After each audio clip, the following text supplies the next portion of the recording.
اللہ تعالیٰ نے اس آیت کے اندر انسانی زندگی کے 3 دور اور پھر ان 3 دوروں کے 3 ذوق بیان فرمائے ہیں۔ پہلے 3 دور، پھر اس کے بعد 3 ذوق اللہ نے اس آیت کے اندر بیان فرمائے ہیں۔ اللہ تعالیٰ فرماتا ہے اعلموا انما الحیات الدنیا لعب و لہو و زینۃ و تفاخر بینکم و تکاثر فی الاموال والاولاد۔ اللہ تعالیٰ نے ذکر فرمایا 3 پہلے دوروں کا۔ پہلا دور ہے انسانی زندگی کا بچپن، پھر اس کے بعد آتی ہے جوانی، پھر اس کے بعد آتا ہے بڑھاپا۔ یہ 3 دور ہیں۔ پھر ان 3 دوروں کے 3 ذوق اللہ تعالیٰ نے بیان فرمائے۔ بچپن کا ذوق اللہ فرماتا ہے اعلموا، جان لو، انما الحیات الدنیا لعب و لہو۔ بچپن کے اندر جو ذوق انسانی زندگی میں پایا جاتا ہے وہ کھیل کود ہوتا ہے۔ انسان بچپن کے اندر وہ کھیلتا کودتا رہتا ہے۔ دنیا کا کوئی بھی بچہ ہو، چاہے وہ کتنے ہی نیک شخص کا بچہ کیوں نہ ہو، وہ بچپن میں کھیلے کودے گا۔ یہ انسان کی فطرت ہے۔ حضرت امام شافعی بڑے چھوٹے عمر سے ہی درس دینے لگ گئے تھے۔ ایک دن درس دے رہے تھے تو ان کے سامنے سفید داڑھیوں والے لوگ بھی بیٹھے تھے اور یہ ابھی بچے تھے، چھوٹے تھے۔ ایک چڑیا آئی، انہوں نے اپنا امامہ اتارا اور اس چڑیا پہ رکھ دیا۔ تو سامنے سفید داڑھیوں والوں نے کہا کہ یہ آپ نے کیا عمل کیا ہے؟ ہم آپ سے سبق پڑھنے کے لیے بیٹھے ہیں، قرآن حدیث سیکھنے کے لیے بیٹھے ہیں۔ تو کہنے لگے میں بچہ ہوں اور بچوں کی یہ فطرت ہے، بچے نے کھیل کود کرنی ہے۔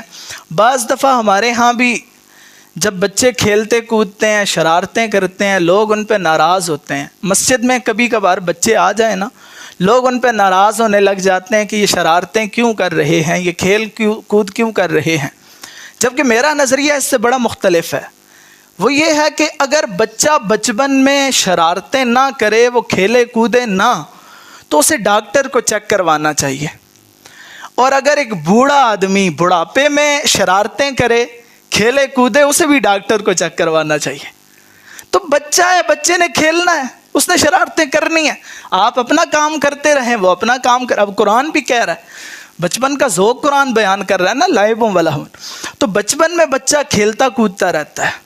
اسی طرح پھر اب آپ دیکھیں جتنے بھی بچے ہیں، آپ انہیں دیکھ لیں، بچپن میں وہ کھیلتے ہی کودتے ہیں اور والدین انہیں پھر اس کھیل کود سے پڑھائی کی طرف راغب کرتے ہیں، سمجھا کے انہیں جو ہے وہ ان کی مار کٹائی کر کے انہیں پڑھائی کی طرف وہ رغبت دلاتے ہیں۔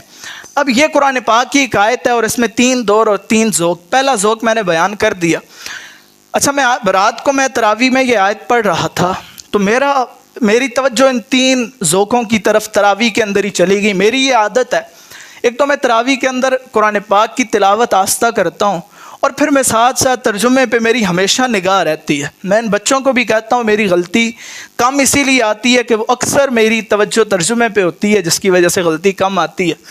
اور آپ قرآن پاک کی صرف اس ایک آیت کو دیکھیں، کس ایک آیت کے اندر اللہ تعالیٰ نے کس قدر بڑے علوم کا ذکر فرمایا ہے۔ یقیناً ہماری پوری زندگیاں صرف ایک آیت کو سمجھنے کے لیے ناکافی ہیں، اور یہ کوئی جذباتی بات نہیں ہے۔ دیکھیں، میرا جو مطمع نظر ہے وہ عام لوگوں سے بڑا مختلف ہے۔ رمضان المبارک کے اندر لوگ 2 3 4 5 5 قرآن پاک ختم کرنے کی کوشش کرتے ہیں۔ میں جو تراویح کے لیے یاد کرتا ہوں، اس کے علاوہ میں رمضان میں 1 یا 2 آیتیں دن میں پڑھتا ہوں، بس صرف 1 یا 2 آیتیں، اور پھر ان پہ مکمل ریسرچ کرنا، ان کی تفاسیر دیکھنا، ہر حوالے سے ان میں جن علوم کا ذکر ہوا ہے انہیں دیکھنا، یہ میرا مطمع نظر ہوتا ہے۔ آپ دیکھیں گے جو میں نے بات کی ہے نا، کہ صرف ایک آیت سمجھنے کے لیے ہماری پوری زندگی ناکافی ہے۔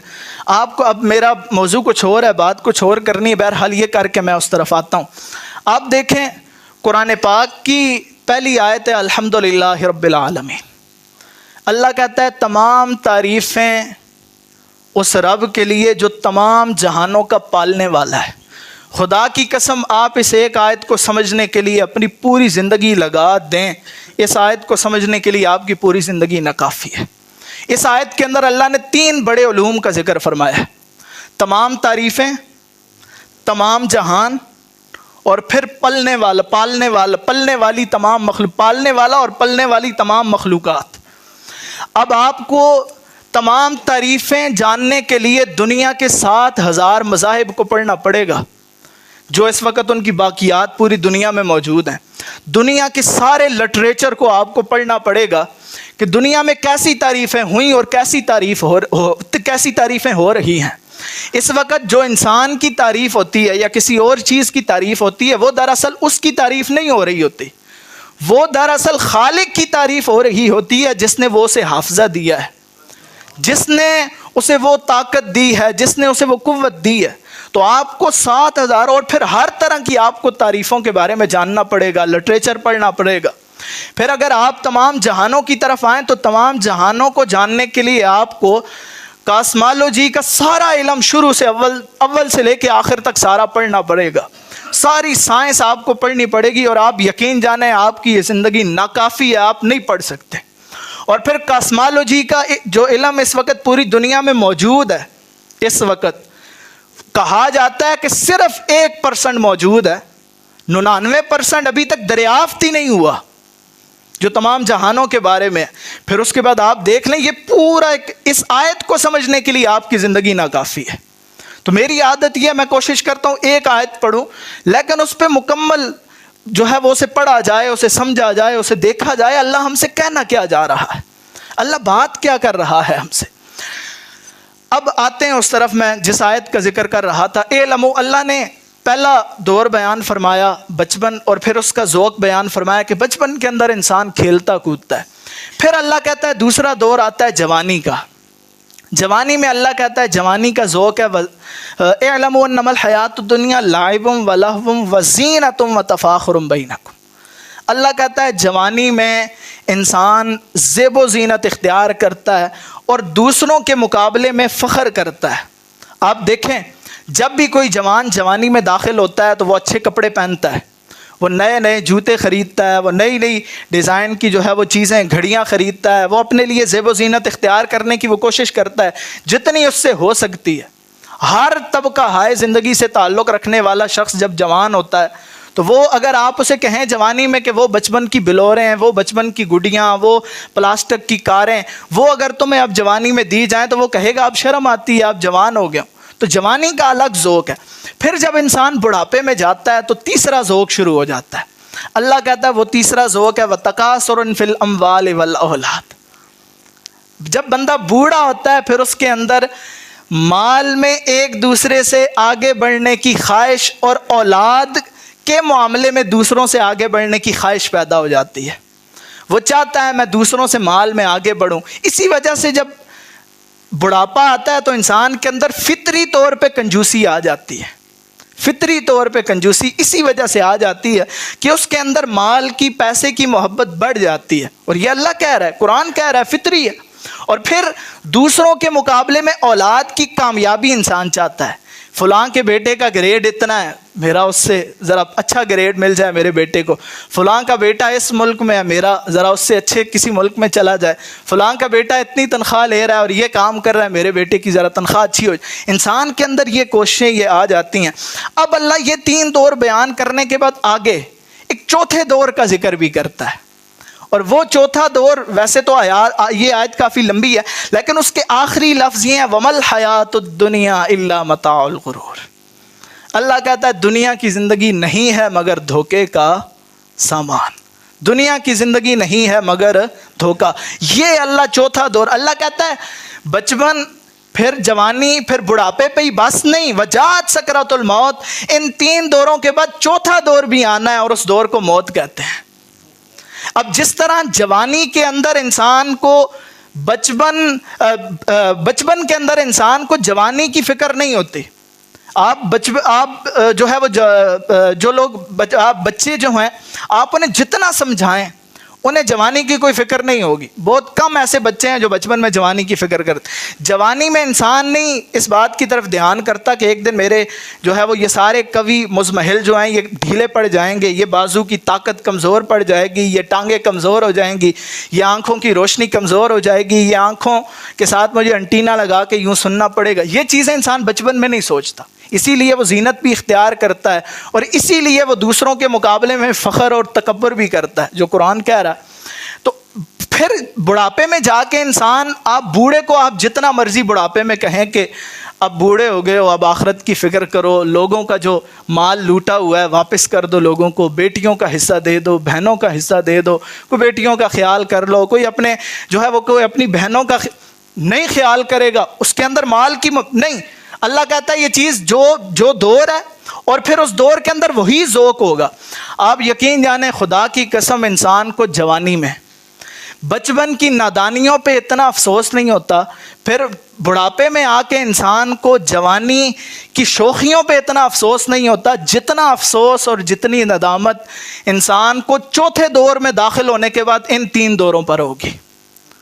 اور اس ندامت کو قرآن بیان کرتا ہے۔ قرآن ایک جگہ کہتا ہے بندہ جب چوتھے دور میں داخل ہوگا نا، 3 دور گزار کے آیا بالکل بے خبری کے، جب چوتھا دور شروع کرے گا، قرآن کہتا ہے وہ کہے گا فرجعنا نعمل صالحا، اے اللہ مجھے لوٹا دے ان 3 دوروں کی طرف، جاؤں پھر کوئی نیک عمل کر کے آؤں۔ تو اللہ کہے گا الم یاتکم نذیر، یہ سورہ ملک ہے، اللہ کہے گا کیا میں نے تیرے پاس ڈرانے والے نہیں بھیجے تھے؟ کہے گا یا اللہ فکذبنا، ان 3 دوروں کا نشہ ہی ایسا تھا، ان کا ذوق ہی ایسا تھا، بچپن میں کھیلتے رہے، جوانی میں شوخیاں کی، بڑھاپے میں آ کے مال کی محبت اور اولاد کی محبت آ گئی دل میں، تو یا اللہ وہ نشہ ہی ایسا تھا کہ اس نشے سے نکل ہی نہیں سکے باہر۔ پھر انسان کے لیے جو ہے وہ اللہ کے ہاں بڑا ہی دردناک عذاب ہے، پھر انسان کا وہ اگلا معاملہ وہ خراب ہے۔ یہ 3 دور اگر انسان ان 3 دوروں کو مکمل ویسا گزارے جیسا اللہ نے حکم دیا ہے، تو چوتھا دور جو کہ بہت بڑا دور ہے وہ انسان کا سنور جائے گا، سدھر جائے گا۔ اور اللہ کہتا ہے وَمَا الْحَيَاةُ الدُّنْيَا إِلَّا مَتَاعُ الْغُرُورِ، یہ جو 3 دور ہیں یہ فقط دھوکہ ہے، یہ فقط کیا ہے؟ دھوکہ ہے۔ اور پتہ ہے اقبال نے کہا تھا نا کہ کیا ہے تو نے متاع غرور کا سودا، فریب سود و زیاں لا الہ الا اللہ۔ اقبال کہتا ہے کیا ہے تو نے متاع غرور کا سودا۔ پتہ ہے متاع غرور کسے کہتے ہیں؟ متاع تو سامان کو کہتے ہیں نا، اور غرور کا ایک معنی، ویسے تو اس کے معنی اور بھی مختلف ہیں، لیکن ایک معنی غرور کا یہ ہے، گھوڑے کے جب بال سر کے سفید ہوتے ہیں نا، باقی بال اس کے کالے ہوں، صرف ایک گھوڑے کے سر پہ سفید بال نکل آئے نا، ایک بال، اس بال کو کہتے ہیں غرور، متاع غرور۔ یعنی وہ گھوڑے کے سر پہ جو ایک بال سفید نکلتا ہے، اقبال کہتا ہے کیا ہے تو نے متاع غرور کا سودا، کہتا ہے تو نے اپنی زندگی جو اللہ تللو میں گزاری ہے، وہ گھوڑے کا ایک سفید بال بھی تو زندگی میں حاصل نہیں کر پایا، کہتا ہے وہ ایک بال بھی تو حاصل نہیں کر پایا، فریب سود و زیاں لا الہ الا اللہ۔ کہتا ہے یہ تیرا جو ہے وہ سود و زیاں، زندگی کا یہ سارا فریب تیرا تب ٹوٹے گا جب تو لا الہ الا اللہ کی طرف آئے گا، جب تو لا الہ الا اللہ کی طرف آئے گا۔ تو یہ زندگی کے 3 دور ہیں، اور ان 3 دوروں کے 3 ذوق ہیں۔ کبھی آپ قرآن اس نظر سے پڑھیں اور قرآن پاک کو اس جہت سے آپ سمجھنے کی کوشش کریں، تو ہر آیت میں اللہ تعالیٰ نے علوم کی ایک بارش کی ہے۔ میں اس آیت پہ آپ یقین جانیں گفتگو کروں، بڑی بات نہیں کرتا، اللہ ان چیزوں سے محفوظ رکھے، بلکہ ہم نے شاید جمعے پہ کی بھی ہے کبھی اس آیت پہ بات، تو میں گھنٹوں اس پہ صرف بات کر سکتا ہوں، گھنٹوں، لیکن آپ کے وقت کا لحاظ ہوتا ہے۔ اللہ تعالیٰ مجھے اور آپ کو، ہم سب کو اللہ سمجھ کی توفیق عطا فرمائے، اللہ عمل کی توفیق عطا فرمائے، اس زندگی کو اللہ ہمیں سمجھنے کی توفیق عطا فرمائے۔ یہ جو مختصر زندگی ہے اس میں اللہ ہمیں اپنا کلام قرآن سمجھنے کی توفیق عطا فرمائے۔